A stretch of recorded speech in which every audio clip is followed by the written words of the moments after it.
بسم الله الرحمن الرحيم نحمده ونصلي ونسلم على رسوله الكريم أما بعد قال النبي صلى الله عليه وسلم سبعة يظلهم الله تحت ظله يوم لا ظل إلا ظله وذكر منها ورجل تصدق بصدقة فأخفاها حتى لا تعلم شماله ما أنفقت يمينه أو كما قال عليه الصلاة والسلام۔ حضور نبی کریم صلی اللہ علیہ وسلم نے ارشاد فرمایا کہ 7 خوش نصیب آدمی ایسے ہیں کہ جن کو اللہ قیامت والے دن اپنے عرش میں اپنے سائے میں جگہ عطا فرمائیں گے، جبکہ وہاں اللہ کے سائے کے علاوہ کوئی سایہ نہیں ہوگا۔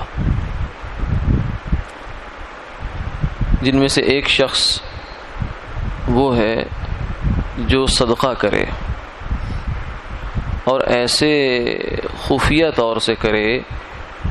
کہ اس کے بائیں ہاتھ کو یہ پتہ نہ چلے کہ اس کے دائیں ہاتھ نے کیا صدقہ کیا ہے۔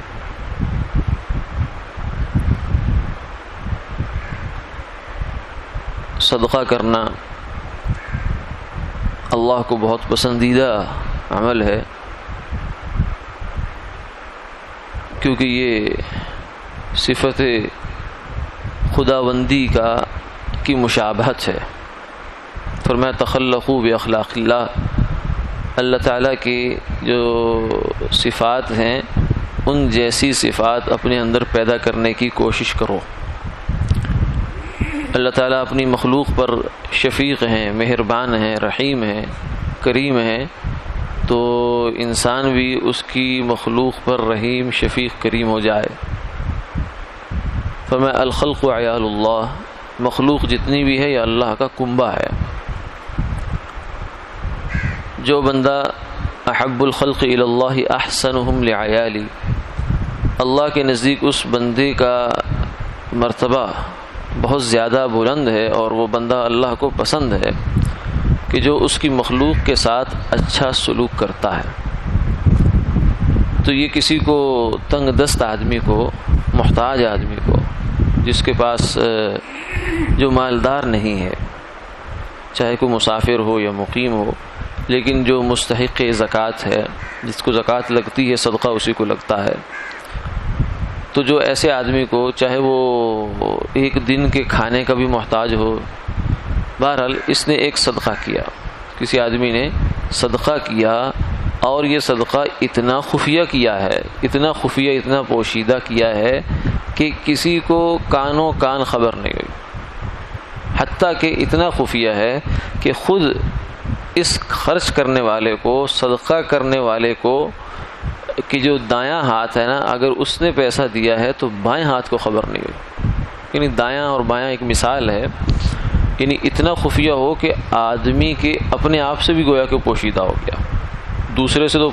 چھپانا ہی چھپانا ہے اس کو، لیکن اپنی ذات سے بھی اس نے گویا کہ اس کو چھپا لیا۔ یعنی گویا کہ دوسرے لفظوں میں اب یوں کہیں کہ ایسا صدقہ کیا جو اس کے اپنے ریکارڈ میں بھی نہیں ہے۔ کسی دوسرے کے سامنے تو اس کا کیا یہ اظہار کرتا، یا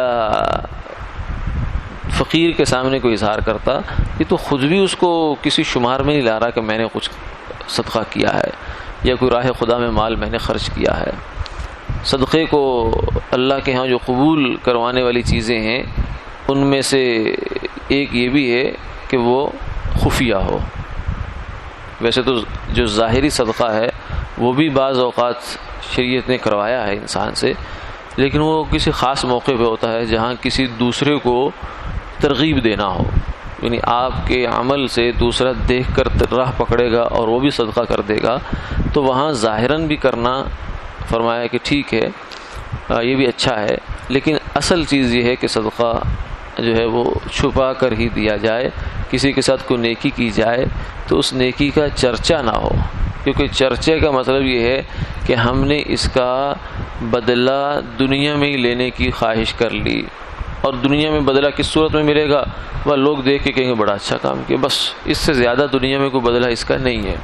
یہ عمل کے بے قیمت ہونے کی علامت ہے کہ اس کا بدلہ انسان کو دنیا میں مل جائے۔ تو صدقے کو جو چیزیں باطل کرتی ہیں ان میں سے ایک چیز یہ ہے المن والاذی، یا ایھا الذین آمنوا لا تبطلوا صدقاتکم بالمن والاذی، کہ جس پر صدقہ کیا ہے اس پر احسان جتلا دیا۔ کسی موقع پر نیکی کی تھی، کسی دوست کے ساتھ، کسی عزیز کے ساتھ، کسی رشتہ دار کے ساتھ، پڑوسی کے ساتھ نیکی تو کر لی، لیکن سال گزر کے 5 سال 10 سال 15 سال تو کہیں اس کی جانب سے کوئی ایسی ویسی بات آ گئی تو اس نے آگے سے کہہ دیا کہ تجھے یاد ہے کہ فلاں موقع پر تو بڑا مجبور تھا، تجھے میں نے یہ پیسے لے کر دیے، یا تجھے میں نے یہ بڑا تعاون کیا تھا، تو بس یہ بات کہنے کی دیر ہے کہ اس کا جو صدقہ اس کے نامہ اعمال میں لکھا تھا اس کا ثواب کاٹ دیا گیا۔ یا پھر یہ ہے کہ اس نے اپنے صدقے کی بنیاد پر اس کو تکلیف دی، خود اس کو کوئی ایسا جملہ کہہ دیا، ایسی بات کہہ دی جس سے بیچارہ جو غریب یا مستحق آدمی ہے اس کو اذیت ہو گئی، اس کا دل دکھ گیا، اس کے ساتھ کوئی ایسا ویسا مسئلہ ہو گیا تو بھی اس نے اپنا صدقہ جو ہے اس کو ضائع کر دیا۔ اس لیے اگر اللہ توفیق عطا فرمائے، اور اللہ سب کو توفیق عطا فرمائے، کہ مالی صدقہ یہ بڑی چیز ہے، اس سے اللہ آفتیں مصیبتیں ٹال دیتے ہیں۔ بعض دفعہ انسان کے لیے کوئی برا فیصلہ ہو جاتا ہے، لیکن اللہ کی جانب سے فرشتوں کو یہ حکم ہوتا ہے کہ اگر یہ بندہ راہ خدا میں صدقہ کرتا ہے تو پھر اس سے یہ برا فیصلہ ہٹا لیا جائے، اگر نہیں کرتا تو پھر اس کا انجام یہی ہے۔ اس لیے فرمایا الصدقۃ تطفئ غضب الرب وتدفع میتۃ السوء، صدقہ یہ اللہ کے غصے کو ٹھنڈا کرتا ہے، چاہے وہ قوم پر ہو، اجتماعی ہو، یا ایک فرد پر ہو، یا گھر پر ہو۔ اگر اللہ کی ناراضگی ہو تو صدقے کی برکت سے اللہ کی ناراضگی رضا میں بدل جاتی ہے۔ اور دوسری چیز یہ ہے کہ یہ بری موت سے انسان کو بچاتا ہے، حادثاتی موت، بری موت، جس میں انسان کو افسوس ہوتا ہے کہ کاش فلانا بندہ ایسے نہ مرتا، ایسی حالت میں نہ مرتا۔ تو یہ جو چیز ہے اس سے بچانے والی چیز فرمایا صدقہ ہے۔ اللہ تعالی ہمیں صدقہ اس انداز میں کرنے کی توفیق عطا فرمائے جو اللہ کو پسند ہے۔ آمین آمین یا رب العالمین۔